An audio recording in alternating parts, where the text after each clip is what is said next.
人类文明的每一步推进，都是基于一份对人性深度探索的挖掘和反思。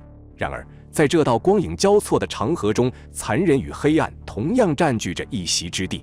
本期影片，猫爷就为大家揭秘世界最为惊心动魄、令人眼目不敢直视的恐怖刑罚，从另一层面了解人性的复杂和深度，也提醒我们珍视现在的和平与文明。大家好，欢迎来到猫眼观察室，在这里，猫爷收集了天下最新的奇闻趣事，带您进入闻所未闻的奇异世界。点赞、订阅加小铃铛，精彩内容不容错过。犬刑也叫犬决，是一种刑罚方式，将罪犯脱光衣服后扔进铁笼，再放几只饿了几天的大型犬进去。受刑人除非是直接被咬断脖子，否则整个过程对于受刑人来说简直是噩梦般的存在。因为处罚手段过于残忍，所以在现代社会中极为罕见，是极刑的一种。据说历史上罗马皇帝尼禄在迫害基督教徒的时候，采用的就是让恶犬攻击受刑人的方式。然而，关于犬决的起源，至今已经没有办法进行考证。历史上对于这种刑罚的记载非常少。人们之所以会关注到，还是因为朝鲜最高领导人竟然在21世纪使用了这种惨无人道的刑罚。2013年12月12日，朝鲜国家安全保卫部的军事法庭对张承泽的事件进行了审理。他们认为，张承泽组织团队当宗教头目，经常性的组织不法分子，企图夺取国家政权。张承泽此次打算颠覆朝鲜政权，主要对象就是国家的最高领导人。张承泽在此次案件审理过程中，对自己所犯罪行供认不讳。特别军事法庭在案件审理以后，对张承泽进行处决。朝鲜以从事颠覆国家阴谋活动，依照朝鲜刑法第60条对张承泽判处死刑，并已于当天执行。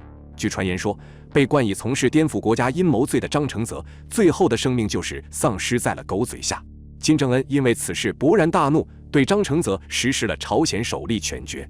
据悉，张承泽和5名亲信是当着朝鲜300多名高官被处以的。6个被剥光了衣服的男人被放入了装有120条饿了3天的猎犬的铁篮内，在1个小时内，6人彻底地从这个世界消失。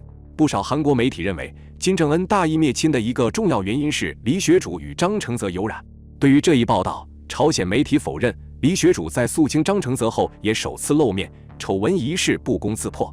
那么，张承泽是何许人也？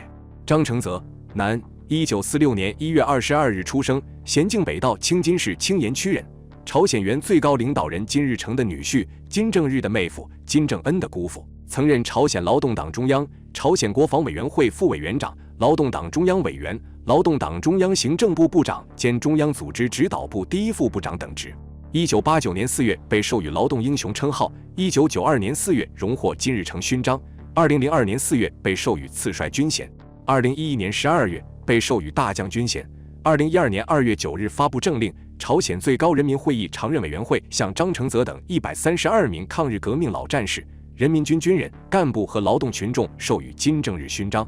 2013年12月8日，朝鲜劳动党中央政治局举行扩大会议，会议宣布张承泽一伙有严重反党反革命行为，宣布解除张承泽一切职务并开除出党。2013年12月12日，朝鲜以从事颠覆国家阴谋活动，依照朝鲜刑法第60条对张承泽判处死刑，并已于当天执行。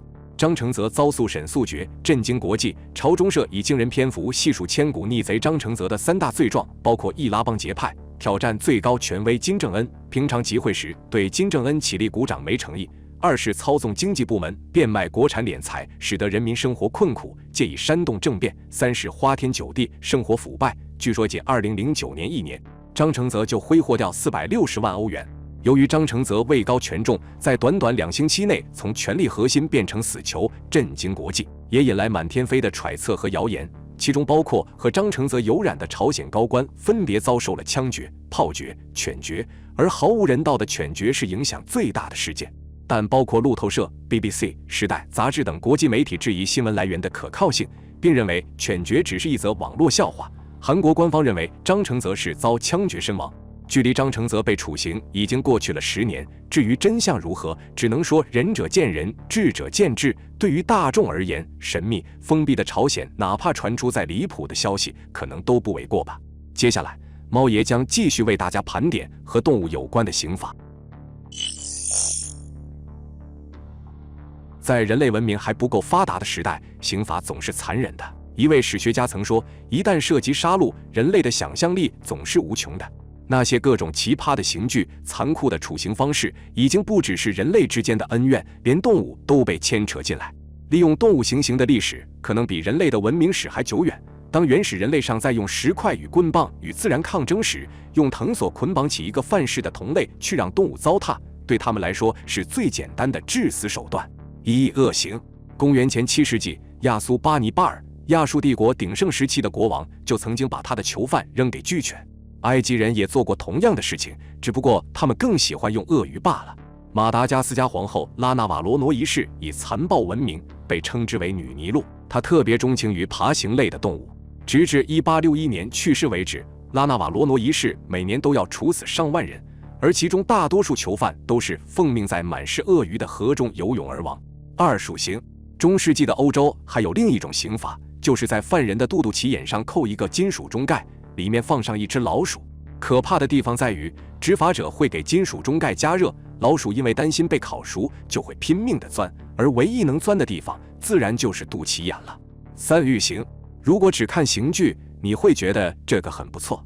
一个大浴桶，浴桶里还装满牛奶跟蜂蜜，犯人会被泡在里面，只露出脑袋，而且还要每天都要吃饱喝足。唯独有一点不能离开，还必须是露天条件。要知道，蜂蜜跟牛奶都是招苍蝇的东西，放个2-3天，浴桶里就不再是牛奶跟蜂蜜那样美滋滋，而是蛆虫跟排泄物。犯人被浸泡在里面，最后在里面等待死亡。4虫刑。在拉丁美洲、中美洲及非洲的一些地区，最可怕的刑罚之一就是将犯人置于魔吃昆虫动物之中，或称蚂蚁。它们往往百万只成群移动，路过的一切都吃得干干净净，吃光一匹马只需要48小时。在18世纪中叶，摩洛哥地区就盛行蚁刑，而在巴西、乌拉圭和几内亚以及亚利桑那的部分印第安地区，一直到19世纪末仍然有类似的刑法。同一时期，法国境内萨利岛的一些苦役监狱的独裁者们仍然偏好这种慢死法。象刑。19世纪初的游记作家杜蒙·杜尔维耶在他的《环游世界》一书里，向我们描述了他在西兰时亲眼目睹过的大象行刑。大象用鼻子将犯人卷起，抛往空中，犯人落在大象的牙上，穿身而亡。除了用象牙刺穿犯人，踩踏也是一种历史颇为悠久的刑法。象踩之刑是1000余年以来东南亚地区处死犯人的主要方式。主要的做法就是把大象圈养起来，然后将犯人放入象群中，之后敲锣打鼓，惊扰大象不断奔跑。而此时的犯人要面临什么？那个画面可想而知。经过专门训练的亚洲象被当作刽子手广泛运用于刑法，既可以使受刑者立即毙命，也可以使他们遭受长时间非人折磨而慢慢死去。